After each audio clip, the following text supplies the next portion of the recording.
Hoy veremos una breve introducción a la meteorología en general y más específicamente a la rama de la meteorología aeronáutica. Así que iniciemos con ¿qué es la meteorología?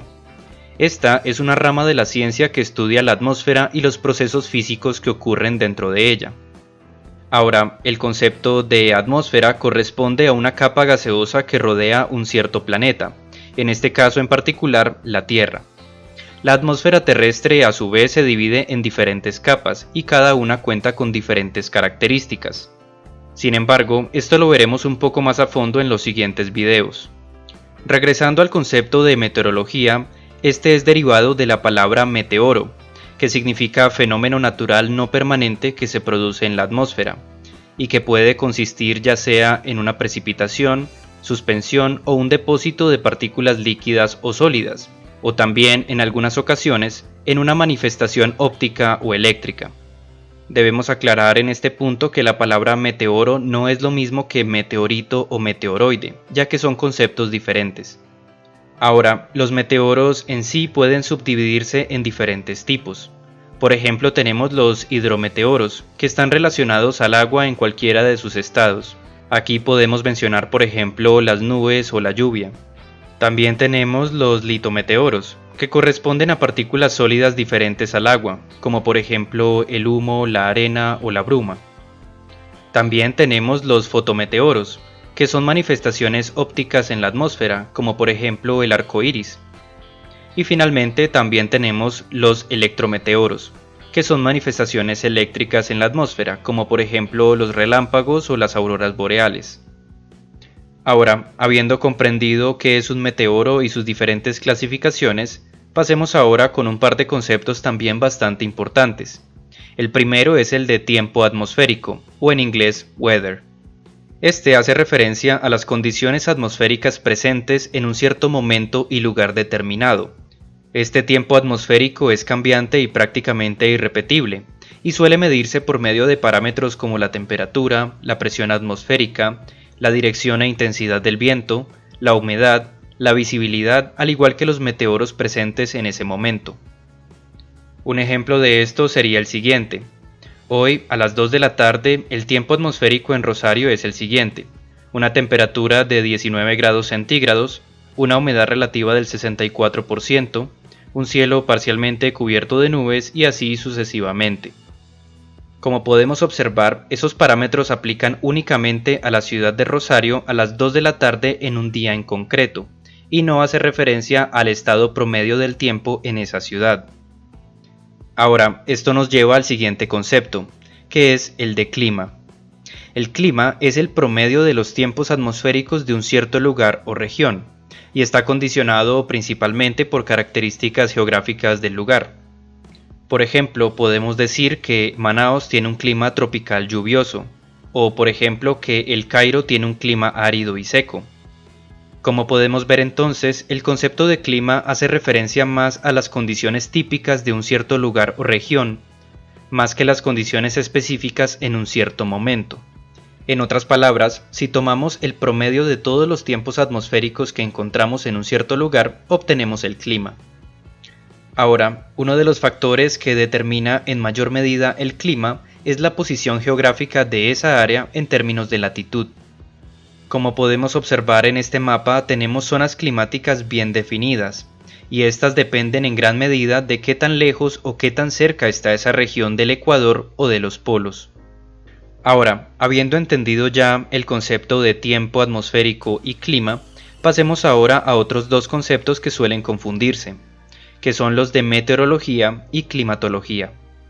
Debemos decir que la meteorología es el área que se enfoca en la observación, estudio y pronóstico a corto plazo de las condiciones atmosféricas. Esto permite conocer con precisión el comportamiento de la atmósfera en un momento concreto. Por otro lado, la climatología se enfoca más en el estudio y evolución del clima a largo plazo. Esto con el fin de elaborar modelos concretos del comportamiento de la atmósfera.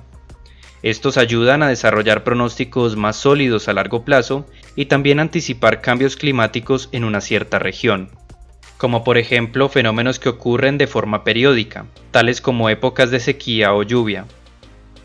Ahora, ya que entendimos estos conceptos, podríamos preguntarnos, ¿de qué dependen exactamente las condiciones meteorológicas? Pues bien, estas condiciones son fruto de la interacción de la superficie terrestre y la atmósfera. Sin embargo, esa interacción se ve condicionada por diferentes factores. Dentro de los principales que podemos destacar y que determinan en gran medida el clima a gran escala, son la radiación solar y la rotación de la Tierra. Realmente podríamos decir que el Sol es una especie de motor meteorológico en el planeta, ya que la combinación de estos dos factores hacen que la superficie terrestre se caliente de forma desigual en diferentes áreas.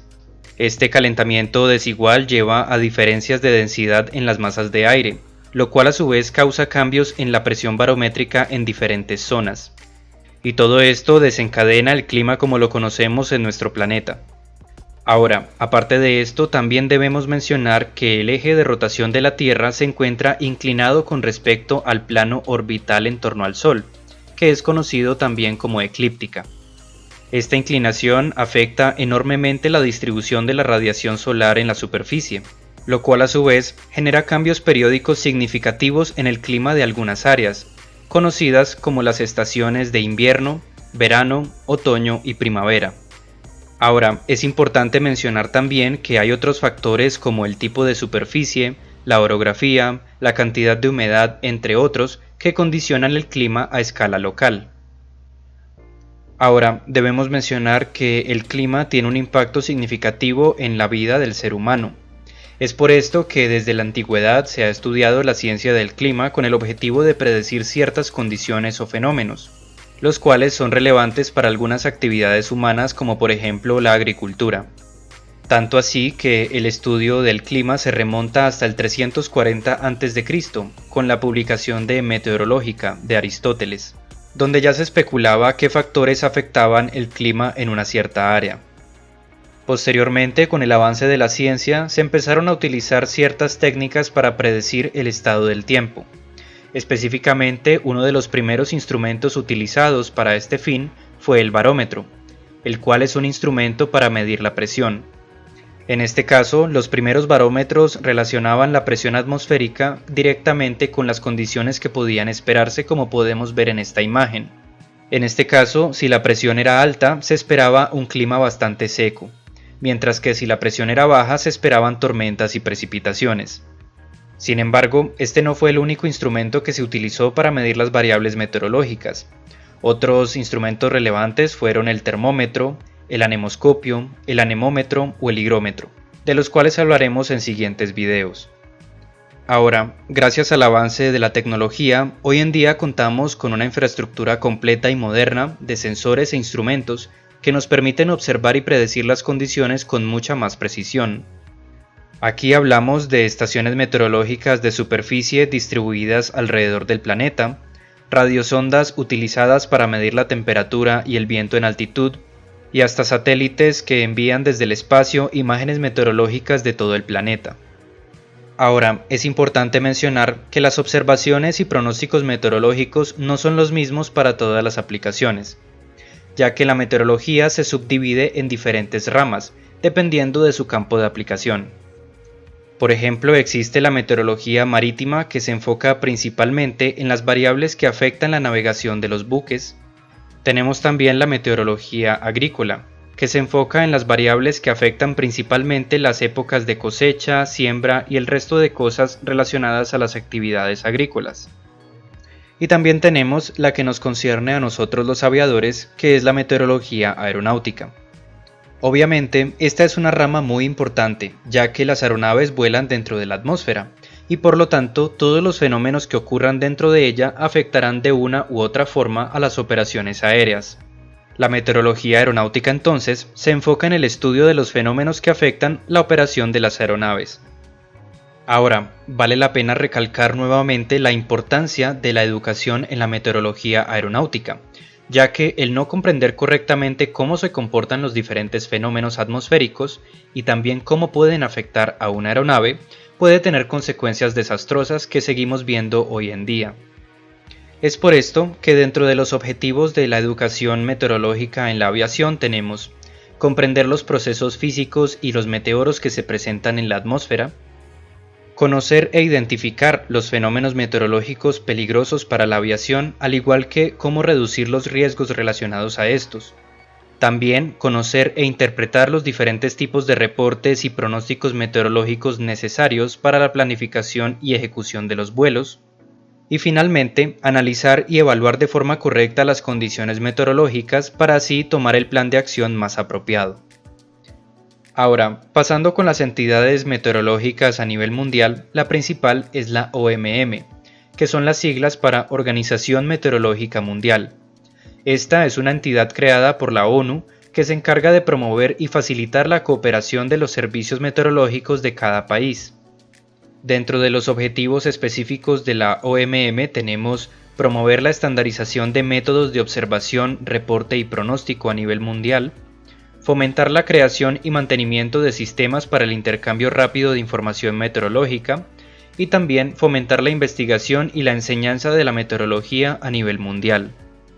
Sin embargo, esta OMM está orientada a la meteorología en general, no específicamente a la meteorología aeronáutica. Es por esto que existe el anexo 3 de la Organización de Aviación Civil Internacional. Este es un anexo técnico dedicado a los servicios meteorológicos necesarios para la navegación aérea internacional. Este documento entonces establece las disposiciones relativas a los pronósticos de área, reportes y demás información que debe ser proporcionada a las aeronaves y a las tripulaciones, y por lo tanto constituye una especie de guía para los servicios meteorológicos aeronáuticos. Espero que la información de este video te haya resultado útil. Si fue así, dale al botón de me gusta, suscríbete y activa la campana de notificaciones para que estés al tanto cada vez que se publique un nuevo video.